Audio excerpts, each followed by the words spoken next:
Morning, everybody. I'm Benji Studt with Palm Beach County's Environmental Resources Management. I'm here with Jada. Hello. And we are out at the Loxahatchee Slough Natural Area. This is the county's largest natural area in the Palm Beaches. And today we're going to go explore the Loxahatchee Blueway. Awesome. So the Loxahatchee Blueway is the paddle trail here at Loxahatchee Slough. This is so special, this opportunity, because it highlights why the Palm Beaches are so special, right? So it's the proximity of this amazing kind of blackwater Everglades swamp that we're going to paddle through, because only about 15 minutes to the east is the blue water of the Gulf Stream. And so today we're going to go check out Loxahatchee Slough.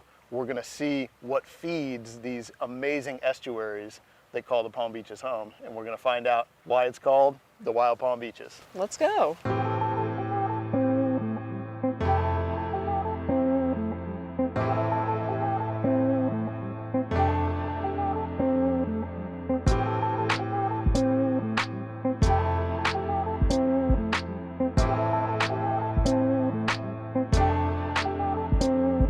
You kind of get the hang of like slaloming back and forth through the cypress trees.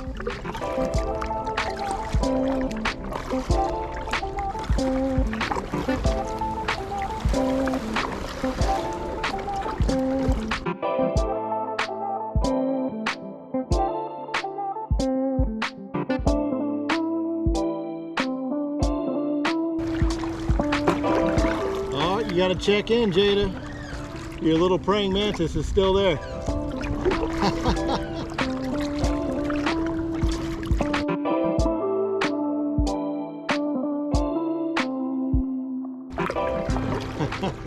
How you doing back there, Jada?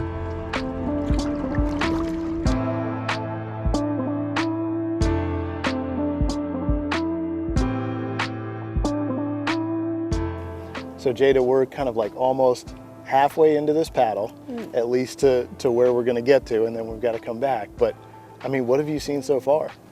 I've seen a praying mantis, I've seen this beautiful grass, these amazing plants. The water's clear as day, so you can see through and see all this plant life underneath the water. Yeah, I think that's one of the cool things. So this first half of the trail, you know, you paddle down that little stub canal, but once you get under the bridge, it really kind of gets wild in a hurry, right? Absolutely. So you start coming into this spike rush marsh. When people think about the swamp, what do they think about? They think about mud and dirty water and, you know, but this place is just so tranquil, right? Yes, it's so peaceful. It's amazing. Yeah, and to kind of give people an idea, you know, this is called the River of Grass.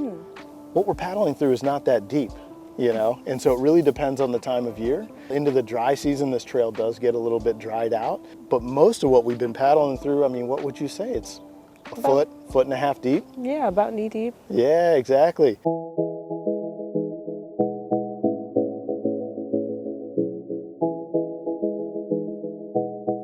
All right, Jada, so we're halfway, kind of like halfway to the end point of the trail, but only about a quarter of the way if we're going to do the whole thing, because once you get to the end to Anhinga Island, you got to turn around and come back. But we're at this portage. So this is the only portage on the trail here on the Loxahatchee Blueway. But the reason this portage is here is because we're portaging over kind of one of these higher hammock islands that happen in this slough system. So this is this expansive river of grass, right? But it's got these little high spots where some of these awesome tropical hammock species show up. So you see some of the pines, but then there's wax myrtle and cocoa plum and Dahoon holly, some palms in here. And so this is kind of the refuge for a lot of these animals. You know, a lot of these wetland species, they rely on the swamp, but they also need drier land. So these drier areas are going to be where like alligators would place their nest. You know, river otters would take refuge out of the water in these spots. So these are super important, so we didn't want to take this out when we created this kayak trail. Pretty different paddling experience here, huh? Oh yeah, for sure. Oh my gosh, paddling through the grass is interesting because you think you get stuck in it, but you just slide right through. Just glide right through. It's zen for sure. Halfway done, you ready to do the second half? I'm ready. All right, so we're gonna get through a little more of this grass, and then it's gonna open up into this wider kind of open channel where we're gonna be paddling through these huge lily pads. Hopefully, maybe we'll see an alligator. Oh, you excited? Yes. All right, let's go do it.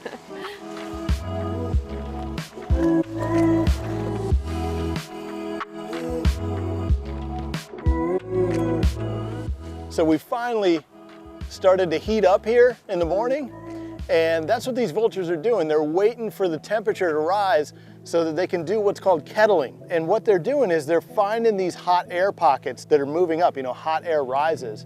And these birds are so fine-tuned to understand these little patterns in wind. What they'll do is they'll sit around in the morning. Once you start getting some of these updrafts that happen, they'll just ride those like an elevator. And so behind us here, we've got maybe 100 birds, and these are black vultures, turkey vultures.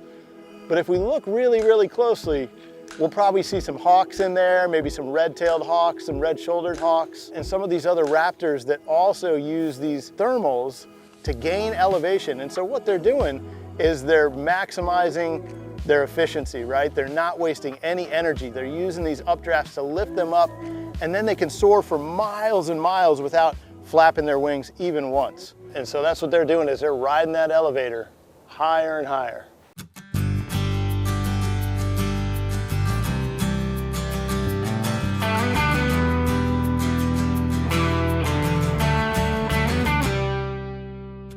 All right, so Jada, we've been seeing these beautiful yellow flowers and some of the purple flowers, and one of the really cool things, it's home to this family of plants called bladderwort.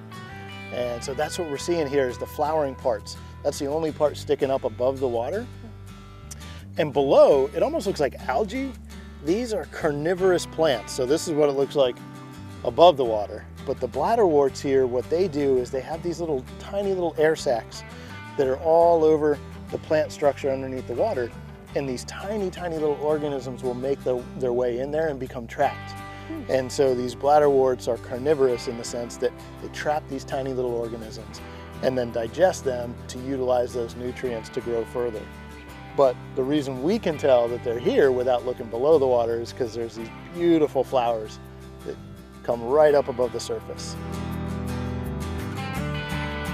The Loxahatchee Slough Blueway in Loxahatchee Slough Natural Area. This is one of these really unique paddling experiences where you can go in here through the Spike Rush Marsh. You really can't replicate it between here and the Everglades. It's also one of these places that's really remote, really fast. So if you have your own equipment, your own kayaks, canoes, it's one of the best places where you can come and really get away from it all really quickly. You're gonna see almost nobody on this trail. So Jada, the Loxahatchee Blueway, what do you think? This is truly the Wild Palm Beaches. Yeah.